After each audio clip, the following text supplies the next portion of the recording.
সৎ ব্যবসায়ীর তিনটা গুণের মধ্যে একটা গুণ হলো সে আল্লাহর জিকির এবং নামাজ থেকে দূরে থাকতে, এটা কোরআনের মধ্যে আছে।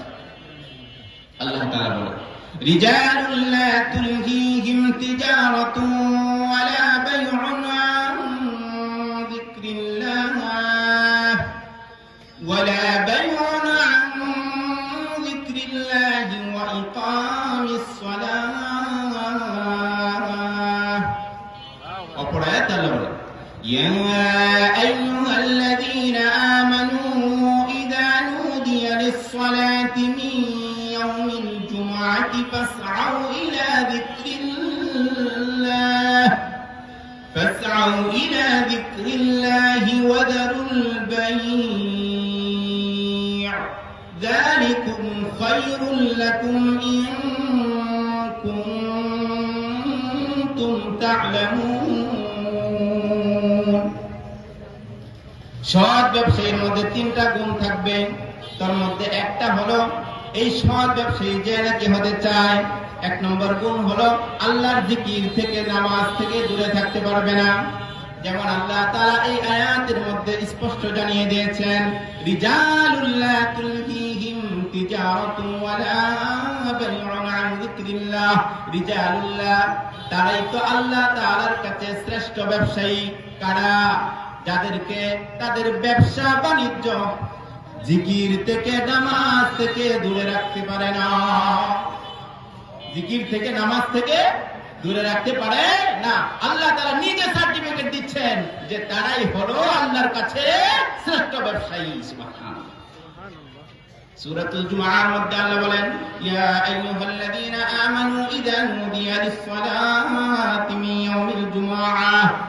হে ঈমানদারগণ, জুমার নামাজের আযান যখন হয়ে যাবে তখন তোমাদেরকে যেন তোমাদের ব্যবসা বাণিজ্য ধরে রাখতে না পারে, অর্থাৎ এগুলোকে ছেড়ে দিয়ে দ্রুত বেগে জুমার নামাজের জন্য যাও।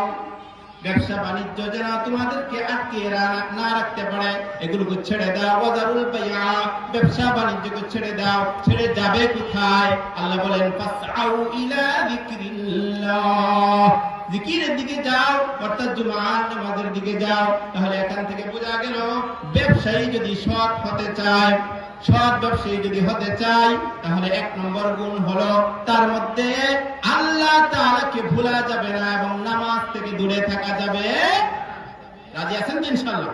রাজি আছেন তো ইনশাআল্লাহ? দেখা যাবে, কাছেই তো মসজিদ, দেখা যাবে কোন ব্যবসায়ী শাটার বন্ধ করে নামাজের দিকে যায়, দেখা যাবে ইনশাআল্লাহ। আল্লাহ তৌফিক দান করুন। আমিন।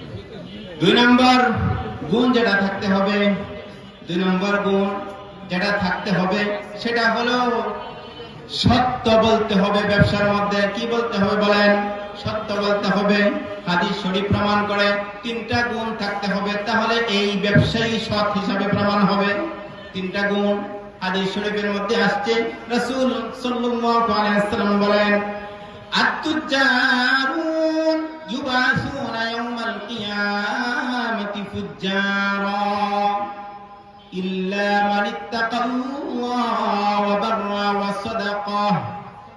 রাসূল সাল্লাল্লাহু আলাইহি ওয়াসাল্লাম বলেন সমস্ত ব্যবসায়ী কিয়ামতের দিন পাপিষ্ঠ নরাধম হিসাবে উঠবে। নাউজুবিল্লাহ বলেন। তবে তিনটা গুণ যার মধ্যে থাকবে, যে ব্যবসায়ীর মধ্যে তিনটা গুণ থাকবে। কয়টা গুণ? তিনটা গুণ থাকবে। এই ব্যবসায়ী ফুজ্জার পাপিষ্ঠ হিসাবে উঠবে না। এক নম্বর মানিত্তাকাল্লাহ, যে আল্লাহকে ভয় করে, আল্লাহকে ভয় করে। যদি ভয় থাকে তাহলে বলেন ওজনে কম দিবে কিনা? না। যদি আল্লাহর ভয় থাকে তাহলে ওজনে কম দিবে কিনা? কম দিবে না।